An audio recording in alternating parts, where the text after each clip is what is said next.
오늘 기도 11조 첫째 날은 이사야 49장 16절, 17절 말씀을 가지고 사랑의 하나님, 하나님의 손바닥에 새긴 나라는 제목을 가지고 우리가 함께 은혜를 받도록 하겠습니다. 오늘 이사야 49장은 이 바벨론에서 이제 포로로 잡혀가 있는 이스라엘 백성들을 이제 배경으로 하고 있는 그런 말씀입니다. 오늘 말씀은 특별히 하나님이 우리를 버리셨고 우리를 잊으셨다고 생각하는 그 이스라엘 백성들에게 주시는 말씀이기도 합니다. 오늘 말씀처럼 여러분이 인생을 살아가고 또 신앙생활을 하다 보면은 때로는 여러분들이 이런 생각을 할 때가 있을 거예요. 하나님이 나를 버리셨나? 하나님께서 왜 이렇게 자꾸 하시지? 아마 그런 적이 한 번 이상은 누구에게나 다 있을 수가 있겠죠, 그죠? 환경이 어려워지고 마치 바벨론으로 포로로 잡혀가 있는 이스라엘의 백성들의 모습처럼 그 환경에서 완전히 묶여 있는 사람들, 그죠? 그리고 또 때로는 물질이 될 수도 있겠고 또 건강이 될 수도 있겠죠.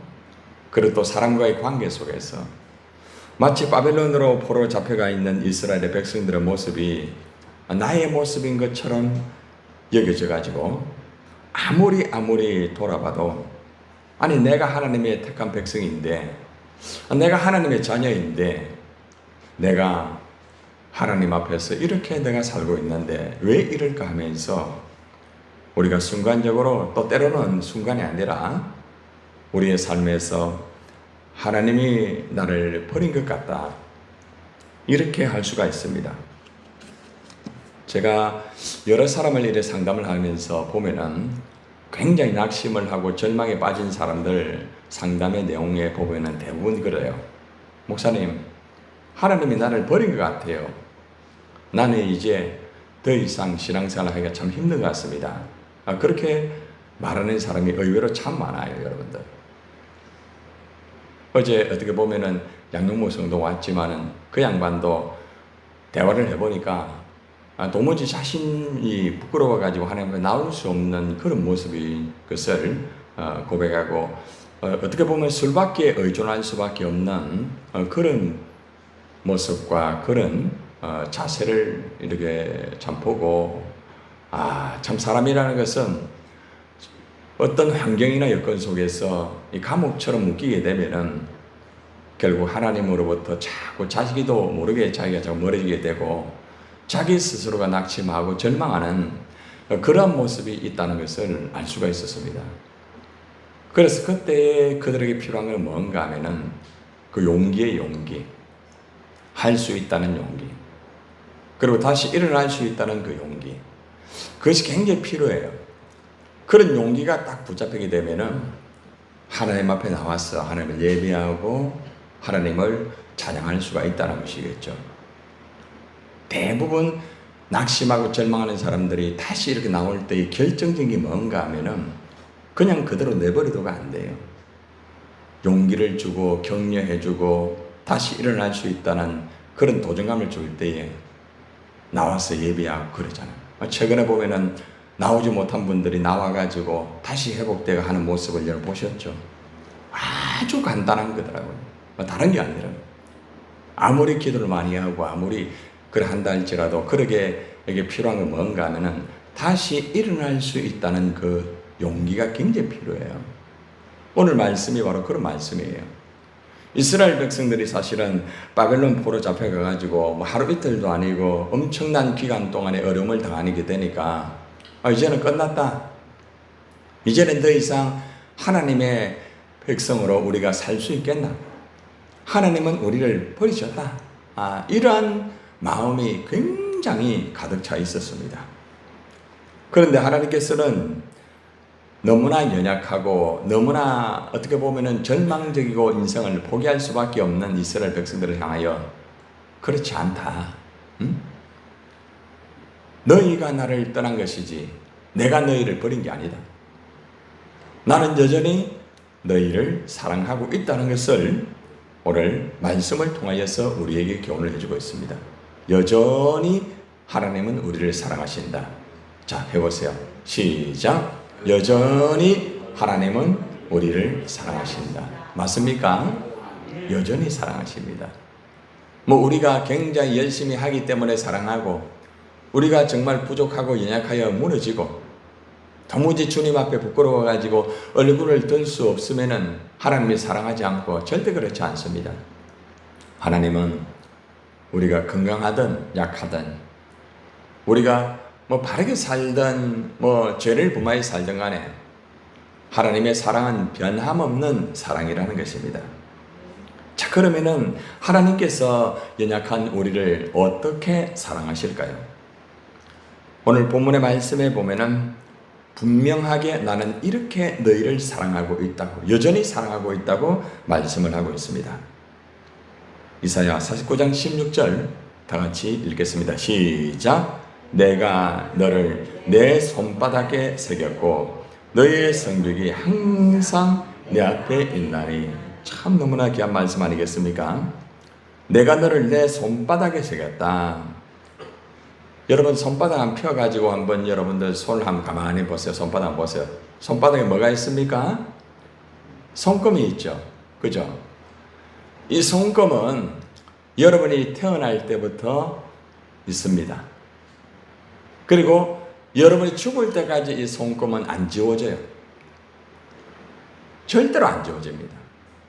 가만히 여러분들이 힘들고 어려울 때에 여러분들이 손바닥을 가만히 보세요. 이 손바닥에 있는 손금은 내가 태어날 때부터 하나님께서 새겨준 거예요. 하나님. 참 놀라운 거죠. 그죠? 그리고 내가 마지막 한 줌의 흙으로 돌아가는 그 순간까지 여전히 이 손금은 내 손바닥에서 지워지지 않습니다. 그러니까 하나님께서 이스라엘 백성들을 얼마나 사랑하시는가를 이 손바닥에 비유를 하고 있다는 거죠. 내가 하나님 앞에서 부족하여서 넘어지고 깨어지고 너무나 부끄러워가지고 아무것도 할 수 없는 그런 모습일 때가 있습니다. 그리고 한 번도 아니고 두 번도 아니고 계속적으로 그래 하다 보면은 결국 여러 가지의 바벨론의 포로로 잡혀간 것처럼 감옥에 갇혀가지고 도무지 나는 인생 끝난 것 같다. 하나님 나를 버리신 것 같다. 이렇게 생각할 때가 있지만은 우리가 그 감옥 같은 그 환경 속에서 우리가 손바닥을 한번 본다고 하면은 여전히 손바닥에는 하나님이 이렇게 새겨준 바로 나의 이름과 나의 존재가 있다는 것을 하나님께서 가르쳐 주시는 거예요. 그래, 많이 힘들지? 많이 어렵지? 네가 연약하여서 넘어지고 말씀대로 살지 못하고 내 마음을 아프게 하고 네 스스로가 절망하고 인생을 포기하고 싶은 그런 위치고 내가 너를 버린 것 같이 그렇게 생각할 수밖에 없지? 그런데 그렇지 않아. 너의 손바닥을 한번 봐. 너를 내 손바닥에 새겼다는 걸 분명히 알아라. 새겼고라는 것은 이미 완료형으로 이루어지고 있잖아요. 내 손바닥에 너를 새길 것이야가 아니에요. 새겼고 내가 너를 택했을 때 이미 내 손바닥에 너를 새겼다. 내가 너를 불러서 세울 때도 여전히 나의 손바닥에는 너라는 존재가 새겨져 있는 거야.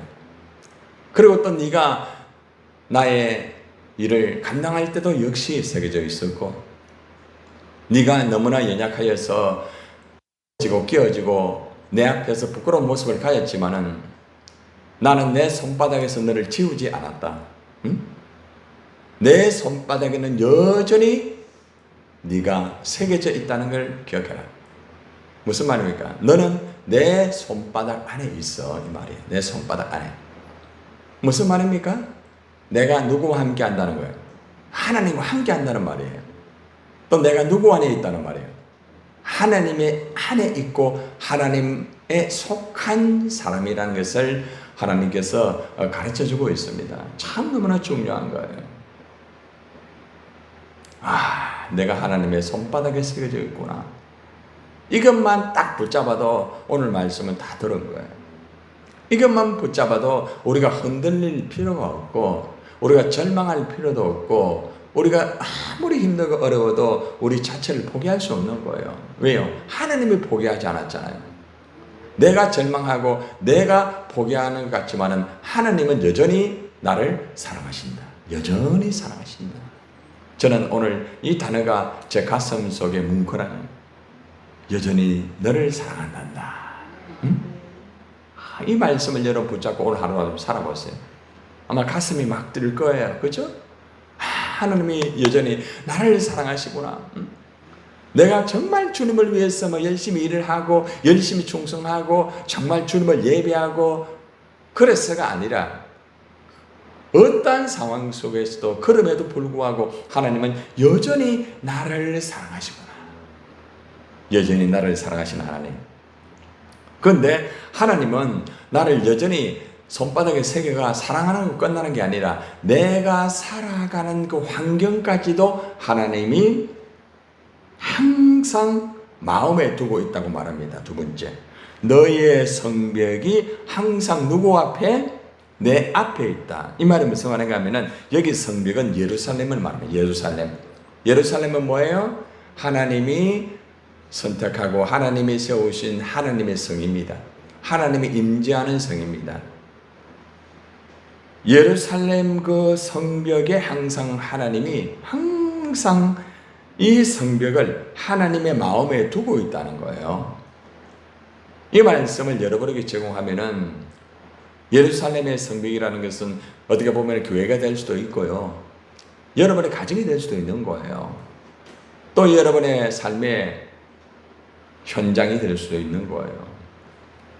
하나님이 임재하시고 하나님이 그곳에서 일을 하시는 그 예루살렘의 그 성벽에 하나님이 항상 계시면서 하나님이 그 마음을 항상 그 안에서 두고 있다는 거죠. 나의 존재도 하나님 손 안에 있고 내가 살아가는 모든 환경, 하나님이 세우신 하나님이 그곳에 항상 마음을 두시고 지켜보고 계시고 함께하여 주신다는 놀라운, 여전히 나를 사랑하시고 내가 살아가는 그 환경 가운데 나와 함께 하시는 하나님, 변함없는 하나님의 사랑을 말합니다. 지워지지 아니하는 하나님의 사랑을 말합니다. 하나님의 성벽을 하나님 앞에 두셨다는 것은 항상 지켜보고 있다. 그렇습니다. 하나님은 손바닥에 새겨진 것을 항상 기억하듯이 나를 기억합니다. 나를 지켜보고 있습니다. 나와 함께하고 있다는 것입니다.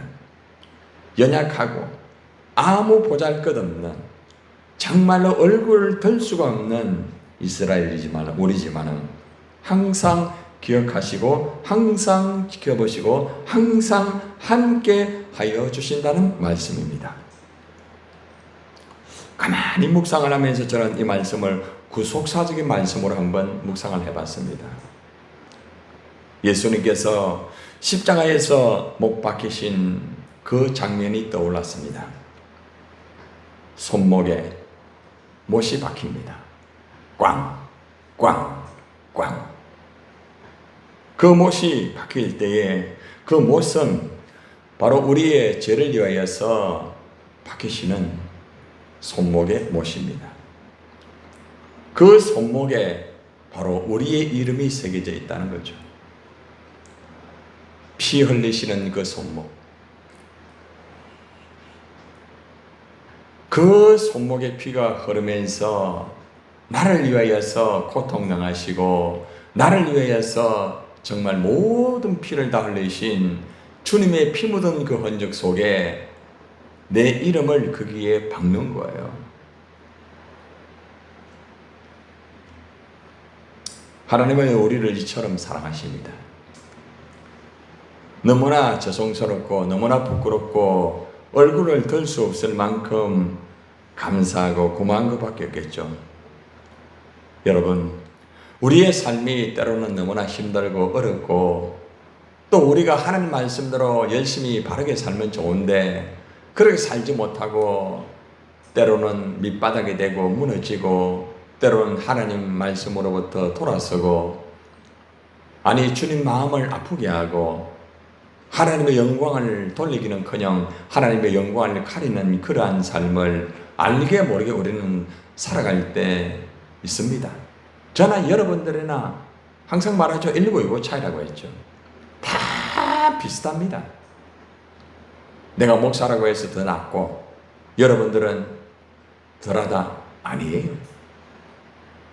나나 여러분들이나 다 하나님 앞에 부족하고 연약하고 부끄럽고 송구스러운 모습들이 한두 분이 아니잖아요. 조금 크고 작은 것밖에 없어요. 여러분 눈에 보인다고 해서 다 그게 더러운 겁니까? 여러분 손에 보면은 안 보이는 더러운 것들이 많이 묻어 있다는 거 알아요? 현미경으로 여러분 손 한번 보세요. 아무리 씻어도 나의 손에는 여전히 더러운 것이 묻어 있어요. 그죠? 아무리 몸에 때를 벗겨도 여전히 속때가 있다는 거 아십니까? 속때. 우리의 모습들은 허물과 죄로 말미암아 하나님 앞에서 이처럼 부끄럽고 연약하여서 얼굴을 들 수 없고 바벨론의 포로로 잡혀갔던 이스라엘의 모습처럼 절망과 인생을 포기할 수밖에 없는 그런 모습을 가지고 있는 것이 우리의 모습입니다. 그러나 그럼에도 불구하고 하나님은 내가 너를 손바닥에 새겼다. 응? 여전히 사랑한다는 것을 잊지 마. 응? 힘을 내. 기운을 내. 네가 살아가고 있는 너의 가정에서 그 환경이 힘들지. 그러나 내가 너를 지켜보고 있고 너의 가정을 내 마음에 두고 있단다. 응? 우리는 항상 오늘 말씀 49장 16절의 말씀을 가슴에 새긴다고 하면은 절망하지 않습니다. 흔들리지 않습니다. 무너졌다 할지라도 다시 일어날 수가 있다는 것입니다. 무너진 이스라엘 백성들, 바벨론의 포로로 잡혀갔던 이스라엘 백성들에게 그저 이솝 이야기처럼 그냥 순간에 그들에게 힘을 주기 위해서 야, 너 손바닥에 새겨서 응? 네가 살고 있는 그 예루살렘 성을 내 마음에 두고 있어. 말만 가지고 그래 하는 것이 아니라 어떻게 하겠다는 것을 그 다음 절에서 말씀합니다. 이사야 49장 17절입니다. 시작. 네 자녀들을 빨리 걸으며 너를 헐며 너를 황폐하게 하던 자들을 너를 떠나가리라. 참 중요한 말씀이죠. 이 말이 무슨 말입니까? 네 자녀가 곧 너에게로 돌아올 것이다. 컴백한다는 컴백. 하나님께서 이스라엘 백성은 반드시 속히 돌아오게 한다는 메시지예요. 빨리 걷는다는 것은 하나님께로 돌아온다는 거죠. 하나님의 품을 떠나가지고 마음대로 살다가 바벨론의 포로처럼 갇혀가지고 살다가 교회로 돌아온 사람들 있죠. 그죠? 어제도 있었잖아요. 그죠? 바로 그들을 말합니다. 네 자녀가 곧 너에게로 돌아올 것이다. 하나님에게로 컴백한다. 아무리 인간이 타락하고 연약하고 부족하여서 하나님을 떠나고 감옥 같은 삶을 산다 할지라도 하나님은 손바닥에 새겨서 또한 그를 지켜보면서 그냥 두는 것이 아니라 구경하는 게 아니에요. 반드시 하나님의 백성은 돌아오게 만든다는 거예요. 돌아오게 한다는 거예요. 그러니까 우리는 이게 있기 때문에 소망이 있는 거예요. 여러분 지금도 여러분들이 신앙생활 하면서 그동안 함께 신앙생활을 하고 떠났던 사람들이 많이 있을 거예요. 그죠? 때론 여러분의 자녀들이 신앙생활을 하다가 신앙생활을 하지 못하고 그런 자녀들이 있을 거예요. 그러나 오늘 말씀을 가지고 우리는 용기를 가져야 됩니다. 소망을 가져야 됩니다. 왜 그렇습니까? 반드시 컴백한다. 할렐루야. 반드시 내가 돌아오게 한다. 속히 돌아오게 할 것이다 라고 말합니다. 그리고 뭐라고 말합니까? 너를 헐며 너를 황폐하게 하던 자들은 너를 떠나간다. 이게 무슨 말입니까? 너를 무너뜨리고 멸망시킨 사람들은 너에게서 떠나갈 것이다. 여러분의 자녀를 무너지게 만들고 여러분을 무너지게 만드는 사탄을 말하는 거예요. 더러운 원수 마귀는 내가 정리하겠다. 할렐루야. 얼마나 놀라운 거예요. 바벨론의 포로에서 이들이 돌아오게 된 것은 이들이 잘나고 똑똑해서 돌아온 게 아니에요. 어떻게 돌아왔을까요? 여전히 사랑하시는 하나님 사랑 때문에 돌아온 거예요. 저는 이렇게 말하고 싶어요. 하나님의 사랑은 자석과 같다. 헐게 있는 그 철들을 여러분 자석에 한번 싹 지나가면 어때요? 그 철들이 자석에 다 붙어요. 우리의 존재가 흙 속에서 그렇게 문드러지고 때로는 더러운 모습으로 살아가는 모습인 것 같지만은 주님의 자석이, 말씀의 자석이 지나가면은 다시 돌아오게 됩니다. 나는 이 예화를 주님이 주신 거예요. 자석 같은 주님이 나를 이끌어간다. 여러분이 그 흙 속에 파묻혀 가지고 더럽고 지저분하고 끝나버리고 사람들에게 밟히고 그런 인생 같지만은 주님은 그냥 두지 않아. 주님이 지나가시면은 내가 싫어도 주님에게 붙게 됩니다. 이것이 하나님의 사랑이에요. 얼마나 놀라운 말씀이에요. 여러분 오늘 이 말씀을 붙잡고 여러분이 산다고 하면은 절대로 절망하지 않습니다. 절대로 인생을 포기하지 않습니다. 여러분의 자녀 절대로 포기하지 않아야 됩니다. 하나님이 돌아오게 한다는 거죠. 하나님이 역사한다는 거죠. 그래서 우리는 이 말씀을 통하여서 이스라엘 백성들이 다시 돌아오게 되었다.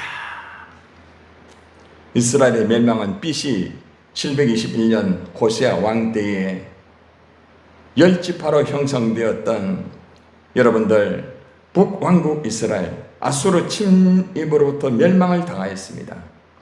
그런데 여로보암 BC 932년 이후에 약 200년 만에 완전히 사라지게 되었거든요, 실제적으로. 그런데 하나님이 있잖아요. 아수르의 멸망을 완전히 하나님이 정리를 합니다. 기원전 612년에 메대와 바벨론 연합군이 수도 니느웨를 함락하였고 기원전 609년 아시리아는 완전히 멸망하게 되었습니다. 이 말이 무슨 말인가 하면은 이스라엘을 무너지게 만들고 이스라엘 백성들을 완전히 초토화시켰던 아수르는 하나님이 정리하셨다. 여러분을 무너지게 만드는 아시리아 같은 사탄의 역사, 그런 역사 하나님이 정리합니다.